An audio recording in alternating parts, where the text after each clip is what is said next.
So you're thinking about selling your home, but with the shifting housing market and with the recent changes to the real estate industry, you may be asking yourself if now's a good time to sell. In today's video, I'll be going over the top 5 things that you need to know before selling your home. So if you are considering listing your home for sale in 2024, you are definitely going to want to stick around.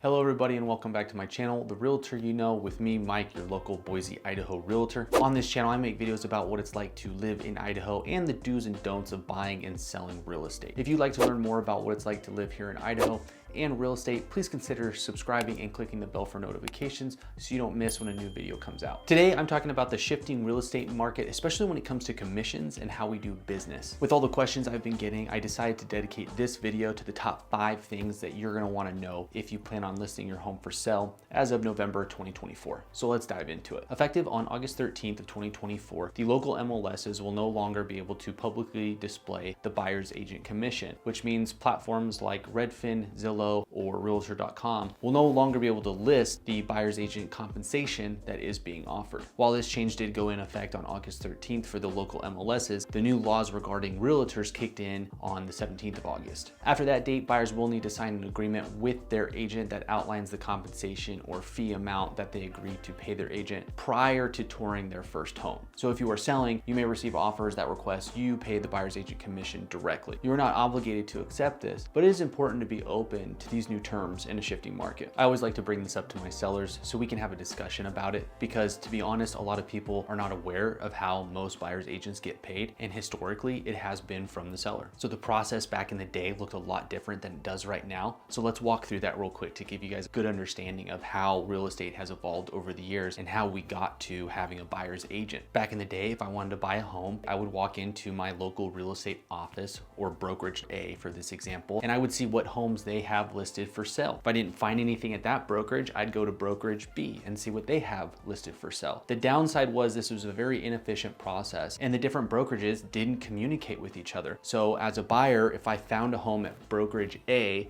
and I wanted to purchase that home, I would then go to the listing agent who works for the seller and has a fiduciary duty to the seller to look out for their best interest, and I would have no one representing me. The seller would pay their listing agent at the end of the process, and that's how it was done. Then the National Association of Realtors created the Multiple Listing Service, or MLS as we often refer to it as, which allowed the real estate brokerages to put all of their listings into one place, which at the time was much more efficient. Another very important fact is the brokerages agreed to share their commission, which meant you didn't have to be the listing agent anymore in order to get paid on a real estate transaction. Every so often, the brokerages would receive a new book with all the latest listings. Yes, a big old book that you and your agent would sit down in one spot, flip through all the listings. From there, you pick out the homes you wanted to go see, and you were out the door on your way to go see homes, which was much more efficient than one buyer going into each individual brokerage office in order to check out what the market has to offer. Although buyers were now working primarily with one agent, going out and touring multiple homes with the same individual, you would think that there would be some type of buyer representation, but that's just not the case, and buyer's agents were still technically considered to be subcontractors to the seller. But after a major lawsuit in the early 1990s, a buyer's agent was born and ultimately gave buyers real representation. So now the buyers have a real estate agent that have a fiduciary responsibility to them and not to the seller. However, it didn't change how the buyer's agent got paid. Buyer's agents in 99% of real estate transactions are going to get their commission from the seller. Also, many sellers may not realize that commission rates are 100% negotiable, so don't assume that you're getting locked into a fixed amount. Now, we have a new settlement which is going to supposedly change the way commissions are done in real estate. But let's walk you through a quick example of how commissions typically get broken down in a listing consultation. In that consultation, I will let you know the commission breakdown. For this example, let's just say I charge 6%. I'm going to keep 3% of the commission. I am going to give the other 3% to the buyer's agent if they are able to bring us a ready and willing buyer that's pre-approved and financially able to purchase the home. And that's how it's worked out since really the form of the buyer's agent. Another difference, like I was saying, our MLSs now are no longer able to show what the buyer's agent commission is. So what do us buyer's agents do? We call up the listing agent or the seller and we say, hey, are you offering a buyer's agent commission? Since the settlement and all the changes took effect, I have not seen much, if any, increase of sellers saying, hey, no, we're not offering a buyer's agent commission. Real quick, guys, I just want to say thank you for watching and subscribing. It really does mean a lot. On this channel, I try to keep you guys up to date on the do's and don'ts of buying and selling a home and what it's like living here in Idaho. I was born and raised in Idaho, yet I've lived in other states like Washington and California. And once I started having a young growing family, my wife and I decided that living in Vancouver, Washington was no longer a good fit, especially after 2020. And so we decided to make the move back to Idaho, and it was by far the best decision that we could have made. So if you guys want to learn more about what it's like to live in Idaho and the do's and don'ts of buying or selling real estate, consider liking and subscribing, and don't forget to click that bell for notifications so you don't miss when a new video comes out. But with that said, let's get back into the video. Due to the high interest rates, the market has slowed over the last 12 months. And while it's not crashing, it is definitely shifting. And as we head into the winter months, we know that the housing market here in Boise, Idaho does slow down. Homes are taking longer to sell and price reductions are becoming more common. Buyers nowadays are very educated and are looking for the best deals. So pricing your home correctly from the start is key.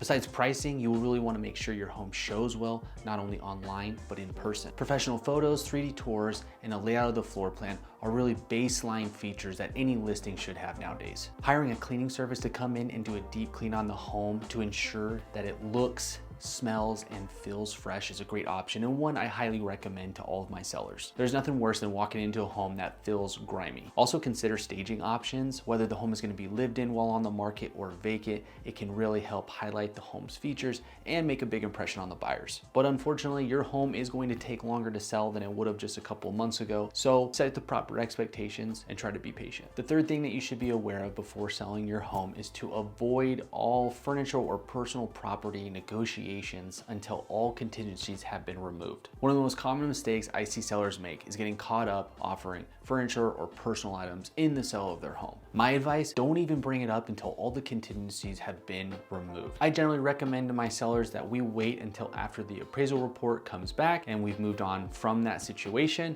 because at that point in time, if you've gotten past the appraisal process, you're generally going to close on the home, and most of your contingencies, if not all of them, should have been lifted by then. And what I have my sellers do is write out a list of furniture or items that they want to sell, the price that they're willing to sell it at. I will then give that to the buyer's agent and let them go over that list. That seems to be the best and most efficient way to do it. And the reason I bring this up is because it can cause unnecessary drama in the transaction and potentially delay your closing. Buyers are looking for a home, not your furniture. Doesn't matter how stylish it is. This can be tough to hear, but most buyers are not concerned with what you need out of the sale. Today's buyers are focused on getting a good deal on the home. So if you're holding firm on your price or expecting special conditions like a long rent back, keep in mind the market has shifted and buyers nowadays are reluctant to make concessions. Since 2020, buyers have been getting the short end of the stick, whether it was the crazy high prices in 2020 through 2022 or in 2023 and in 2024 when we had high interest rates that were up into the 8-9%. Buyers have been getting you know what for like the last 4 years. And so buyers aren't messing around.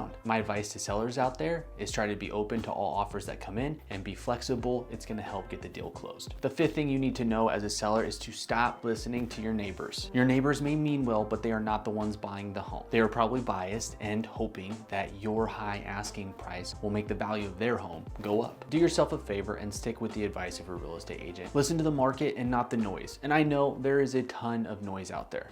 Take, for instance, the way the mainstream media covered the changing National Association of Realtors policy. The mainstream media tried to say that the 6% commission rate was going away and that there would now no longer be any buyer's agents and that it was going to drastically change the way people buy and sell homes. But in reality, it hasn't changed much. Now buyers have to sign an agreement with an agent before they tour their first home, and the MLSs can't publicly display what the buyer's agent commission is, but most sellers are offering a buyer's agent commission, and most buyers have no problem signing a buyer's representation agreement or a pre-showing agreement. Since these changes in the real estate market, I have not come across any sellers that are not willing or offering a buyer's agent compensation. So I would say in the grand scheme of things, not much has changed. All right, guys, well, that was the 5 things that I think you should know about before selling your home. But I got a bonus tip for you guys. The reason I put this bonus tip in here is because I have been getting asked this question from a ton of my sellers on whether or not they want to keep their current home as a rental or sell it and upgrade. This is a big question for homeowners right now, and the answer depends on your personal financial situation. If you are struggling to make ends meet or you are heavily leveraged, then holding onto a property can be risky in a slowing market. You may want to sell it, especially if you have a lot of equity in the home. A large down payment or buying down your interest rate on your new home could significantly reduce the monthly mortgage amount. Yet if you can't afford the cost of 2 homes, then the rental market, especially here in the Boise, Idaho area, is quite expensive. And if you bought in 2019 or before, when home prices were easily half of what they are now, you probably have a pretty low monthly mortgage amount that should be relatively easy to cover, if not put a couple $100 in your pocket at the end of the month. But obviously, before making any financial decisions like that, be sure you guys sit down with a financial expert to make sure you guys are making the best decision for you and your family moving forward. It's an uncertain time in real estate, and the next few months are going to be a bit clunky as we adjust to the new commission structures, market conditions, and not to mention, and now that the elections are over and a new administration will be entering the White House,